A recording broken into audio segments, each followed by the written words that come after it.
The unforgiving afternoon sun blazed down on the city of Port Horizon, its relentless heat reflecting the harsh glare of a newly reopened case. At the heart of the bustling transport hub, a young woman named Ilara stood motionless, a silent figure amid the weary travelers and endless commutes. 5 long years had passed since her life was stolen from her at the tender age of 17, unjustly imprisoned by the lies of a corrupt officer, Detective Miles Corbin. Now free, fate had orchestrated a chilling reunion, bringing her face to face with the very man who had stolen half a decade of her life. Corbin, aged and graying but with the same disdainful sneer, approached her. His words, sharp as blades, cut through the air, taunting her with a smirk. He jogged her memory of that day, recalling how he'd pinned her to the gritty floor of a convenience store for a crime she never committed, his false accusations sealing her fate. The echo of her 17-year-old self's desperate cries resonated within her, igniting a smoldering fire of injustice that had never truly extinguished. This deep wound, festering beneath the surface, now burned brighter than ever. Without uttering a single word, Ilara took a deliberate step forward. Her fist, clenched tight and propelled by 5 years of suffocated rage and unaddressed grievances, landed with brutal precision and a sickening impact on the side of Corbin's jaw. His head snapped violently to the side, his knees buckled, and he crumpled to the ground like a stone. Dark, stark blood instantly stained the corner of his lip, even before his back hit the hard concrete. Gasps erupted from the stunned onlookers. A coffee cup shattered. Someone shrieked. A phone clattered to the ground as passers-by instinctively recoiled, a wave of shock rippling through the crowd. Ilara remained rooted to the spot.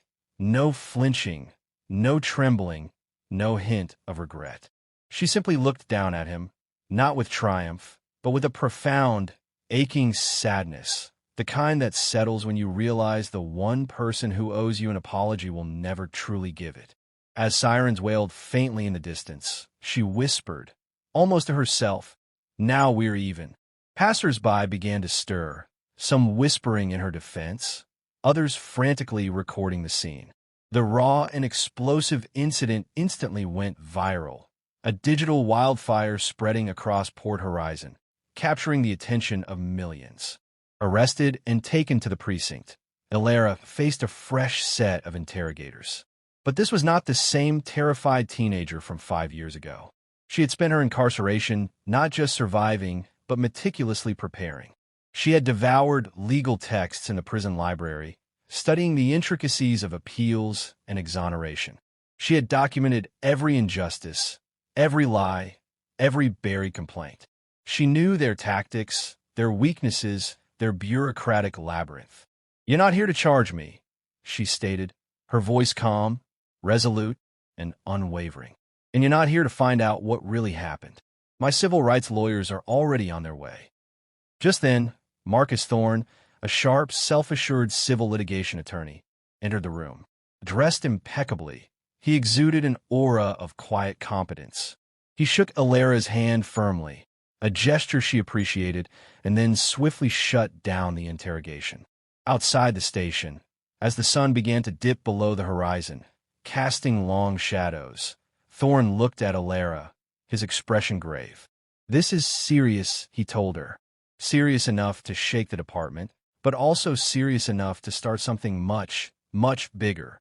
Ilara's story, amplified by the viral video and the relentless news cycle, resonated deeply with countless others across the city. Private messages flooded her inbox from women with similar scars, from men still reeling from wrongful arrests, from mothers who had buried their sons after fatal traffic stops. Thorne acted swiftly, filing a comprehensive civil suit against Corbin and the city, demanding immediate access to Corbin's extensive personnel files. What they unearthed was damning. A disturbing pattern of 17 complaints over 15 years, all of them dismissed, all of them buried under layers of bureaucratic silence. The city's internal affairs, initially discreet, launched an official investigation. The media, scenting blood, seized on the story, demanding public records and issuing subpoenas. Citizens came forward in droves, sharing their own harrowing encounters with Corbin. A retired officer, speaking under the cloak of anonymity, admitted that everyone knew Corbin routinely crossed the line, but he got results, and questioning him was seen as choosing the wrong battles. The police department, once a seemingly impenetrable shield, was now exposed. Its rot brought to light.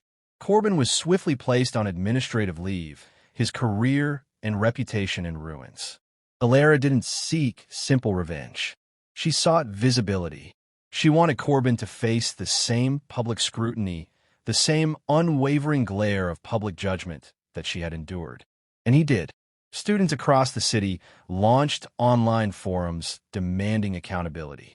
The city council, under immense public pressure, adopted new rules requiring greater transparency in police complaints and body camera footage. Overnight, a powerful mural of Alara's calm, resolute face appeared on a prominent city wall, emblazoned with the words, "She stood." He fell. Justice rose. Alara began speaking at schools, libraries, and community centers, sharing her story not as a victim seeking pity, but as a survivor offering hope. "I'm not here because I'm special," she told a room full of wide-eyed teenagers, her voice low and steady. "I'm here because someone tried to erase me, and I wouldn't let them." The civil trial, Vance v. The city, commenced, drawing national attention. Corbin, a broken man, stammered through his testimony, his evasive answers and crumbling lies exposing him to the harsh glare of public judgment. The jury, after days of intense deliberation, returned their verdict in favor of Alara. They awarded her significant damages and ordered an official letter of apology from the city. The courtroom remained silent. A collective breath held as the verdict was read. Alara felt a wave of relief, soft yet powerful, washing over her. That night, in the small apartment she now shared with her best friend, Malik, she held a newspaper with the triumphant headline, "Alara Vance Triumphs in Civil Suit Against Corrupt Officer." The internal pain hadn't vanished entirely, but a new space had opened within her, filled not with bitterness, but with a profound sense of purpose that a year later, Alara was teaching part-time at a local youth center, a beacon of hope for adolescents who felt marginalized and unheard. One afternoon, a young girl named Kiera approached her, clutching a worn sketchbook to her chest like a shield. "Miss Vance," she whispered, her voice barely audible. "My brother's locked up for a crime he didn't commit. They said he fit the description." Alara looked into Kiera's eyes, seeing her own past reflected in the girl's pain. "Bring me the papers," Alara said gently. "We'll read every word together." Days later, Alara walked through the imposing main gates of the very detention center where she had once been unjustly imprisoned, but this time with an authorization badge clipped to her shirt. In a small, windowless room, she sat across from a young woman barely older than she herself had been when her nightmare began. Alara leaned forward, her voice filled with quiet conviction. "This place," she told the girl, "will not be the end of your story, unless you let it." Standing later by the chain-link fence, the gentle warmth of the setting sun caressing her face like a blessing, Alara knew her past no longer haunted her. It was simply there, a visible but healed scar. She hadn't completely forgiven. She hadn't forgotten, but she had finally made peace with her own identity. And somewhere in Port Horizon, inspired by Alara's unwavering spirit, another young woman picked up a pen, understanding that her voice, too, could make a difference. Alara Vance had not only survived, she had become the author of the final, unwritten chapter of her own story, a chapter no one else would ever write for her. Because sometimes true justice isn't found in a courtroom, but is born from a voice that refuses to be silent.